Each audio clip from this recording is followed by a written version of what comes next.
ఎవరో ఒక దేశపు అండతో రాజకీయాలు చేస్తే వచ్చే ప్రమాదానికి సజీవ సాక్ష్యం. ఆఫ్ఘనిస్తాన్లో తాలిబాన్ల పాలన అంతం చేసి స్థానిక పాలనను తీసుకొచ్చి పెట్టింది అమెరికా.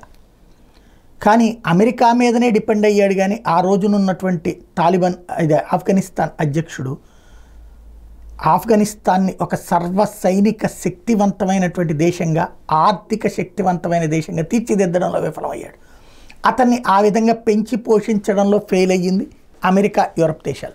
ఫలితం తాలిబాన్లు తిరగబడినప్పుడు అమెరికా వెనక్కిపోతే చివరికి అది తాలిబాన్ల రాజ్యమైంది. అధ్యక్షుడే పారిపోయినటువంటి పరిస్థితి. ఇప్పుడు ఎక్కడ ఉన్నాడో లెక్క చెప్పడం కష్టమైనటువంటి పరిస్థితి.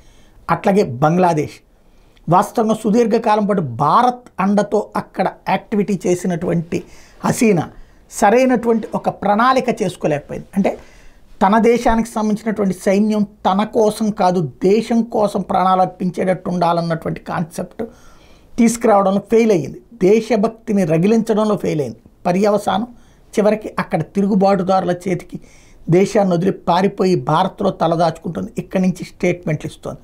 ఇప్పుడు ఆ జాబితాలో చేరాడు సిరియా అధ్యక్షుడు అసద్.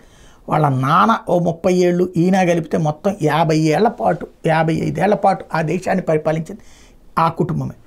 తీరా చూస్తే వరుసగా గ్రూపులు కట్టేసినటువంటి ప్రజల్ని, ఆయా గ్రూపుల వెనకాల ఉన్నటువంటి దేశాలని తెలిసినా సరే తను దాన్ని ప్రోత్సహించుకుంటూ వచ్చాడు తన అవసరాల రీత్యా. ఫలితం ఈవేళ ఆ సిరియా అధ్యక్షుడు తిరుగుబాటు నేపథ్యంలో పారిపోయి రష్యాకి చేరుకున్నాడు తన కుటుంబంతో సహా. రష్యాలో ఒక బానిస బ్రతుకుతాడు. తన దేశంలోనే తను చేత్కారాలకు గురైనటువంటి వాడు. రేపో మాపో ఉక్రెయిన్ అధ్యక్షుడి పరిస్థితి కూడా అలాగే అయినా ఆశ్చర్యపోనక్కర్లేదు.